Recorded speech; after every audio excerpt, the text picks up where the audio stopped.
ये हमारे सदग्रंथों में भी, क्योंकि परमात्मा कबीर जी ने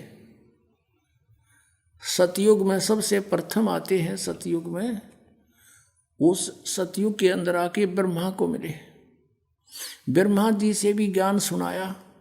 ब्रह्मा जी ने बहुत अच्छी तरह ज्ञान को समझा, प्रथम मंत्र भी ग्रहण किया, उनको केवल एक मंत्र दिया, ओम मंत्र, क्योंकि वेद पढ़ा करता, दूसरा सुने नहीं। और फिर ने सोचा था परमात्मा ने जो ये थोड़ी बहुत मेरी बात को सुहावेंगे तो फिर सतनाम दूंगा इनको, और फिर ये ले चलूंगा सबको उल्टा। और फिर ये शिव जी के पास गए,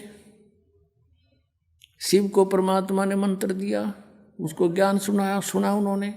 फिर विष्णु जी के पास गए, वहाँ भी उन्होंने ज्ञान सुनाया, वो भी अच्छी आत्मा थी सभी, और सुना अच्छी तरह कि कोई महापुरुष है। फिर उसके बाद परमात्मा ने सोचा फिर कभी जाऊंगा, अगर इनकी रुचि होगी तो सही नाम दूंगा भी, तो उनको दूसरे मंत्र देकर आया परमात्मा। पीछे से काल निरंजन ने सोचा कि तेरे पुत्र गए, ये चले गए तो सारे जीव वापस हो जाएंगे, तभी उन्हें अंदर से प्रेरणा कर दी है, सारे मोट दबा दिया कि ये झूठा है, कपटी है, इसके पास कोई ज्ञान नहीं है, वेद सत्य है, तुम इन्हीं को मानो, मत मानो उसकी। दूसरी बार परमात्मा गए तो उन्होंने अरुचि दिखाई तीनों ने, तो जान गए परमात्मा कि काल आ गया इनकी बुद्धि में, अब इनकी बुद्धि में काल आ गया, अब ये नहीं मानेंगे।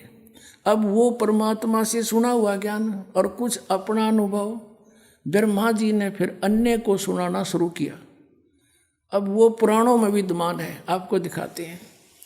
अब केवल यदि हम कबीर सागर से ही आपको संतुष्ट करते तो कोई नहीं मानता, न के छोड़ इन बातों में, ये तो वैसे तुक्के मारे।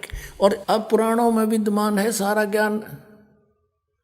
अब बुद्धिमान हिंदू समाज के बच्चे सारे शिक्षित हो गए, अब इनको यूँ स्वीकार करना पड़ा। अब सचमुच जो पुराणों में लिखा, और 600 वर्ष पहले भगवान बता गए, वो जो का तो आज पुराणों में लिखा, जिसको ये अशिक्षित कहते थे।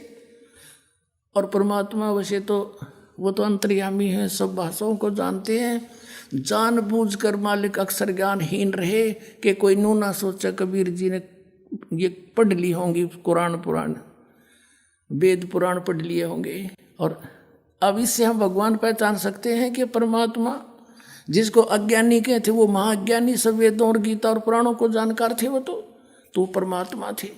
और ये संस्कृत के ज्ञाता महामंडलेश्वर विद्वान कहाँ थे, इन्हें कख भी ना पता हमारे सिलेबस का, हमारे सदग्रंथों का पता नहीं। अब आपको दिखाते हैं, सबसे पहले देवी भागवत दिखाते हैं। अब देखिएगा श्रीमद् देवी भागवत यानी देवी पुराण, गीता प्रेस गोरखपुर से प्रकाशित है। ये संपादक है हनुमान प्रसाद पोदार, चिमनलाल गोस्वामी। ये कहाँ से छपे हैं? प्रकाशक एवं मुद्रक हैं गीता प्रेस गोरखपुर, गोविंद भवन कार्यालय कोलकाता का संस्थान, ये यहाँ से छपा है। 123 पृष्ठ पे ये तीसरा स्कंद। यहाँ पर भगवान विष्णु अपनी माता दुर्गा की महिमा स्तुति कर रहे हैं। तुम शुद्ध स्वरूपा हो, यह सारा संसार तुम्ही से उद्भासित हो रहा है। मैं ब्रह्मा और शंकर हम सभी तुम्हारी कृपा से विद्यमान हैं। हमारा आविर्भाव जन्म, आविर्भाव माने जन्म, तिरोभाव माने मृत्यु हुआ करता है।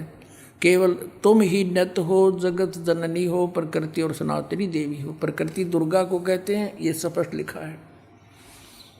भगवान शंकर बोले, देवी यदि महाभाग विष्णु तुम्ही से प्रकट हुए हैं, उनके बाद उत्पन्न होने वाले ब्रह्मा भी तुम्हारी बालक हुए, फिर तमोगुणी लीला करने वाला शंकर क्या मैं तुम्हारी संतान नहीं हुआ? अर्थात मुझे भी उत्पन्न करने वाली तुम ही हो शिवे। संपूर्ण संसार की सृष्टि करने में तुम बड़ी चतुर हो।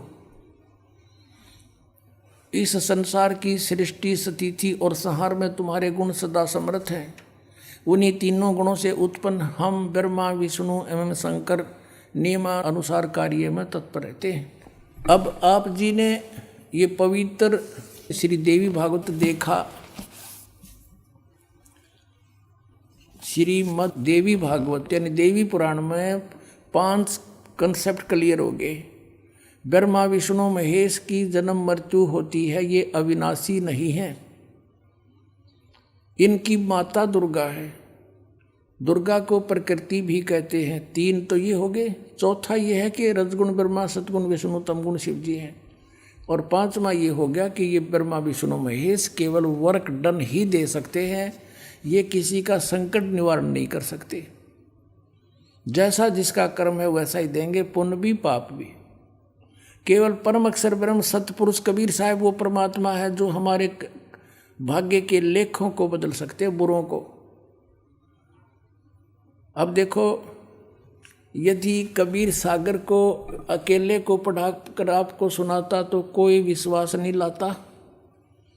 अब आपके समक्ष जो 600 वर्ष पहले भगवान बोल कर गए थे वो वचन, आज सदग्रंथों ने उनको सेकंड किया, समर्थन दिया। तो इससे पुण्यात्माओं बहुत आसान हो गया आपको भगवान को पहचानना, जिसको ये अशिक्षित अज्ञानी कहा करते थे। और इस संस्कृत भाषा के जानने वालों को हमारे पूर्वज बड़े विद्वान महापुरुष महर्षि बड़े पहुँचे हुए मानते थे। न कख नहीं पता था, सदग्रंथों को भी नहीं परिचित थे ये। आज तक हमें नहीं बता सके ऋषि महर्षि ब्रह्मा विष्णु महेश नाशवान है या अविनाशी है।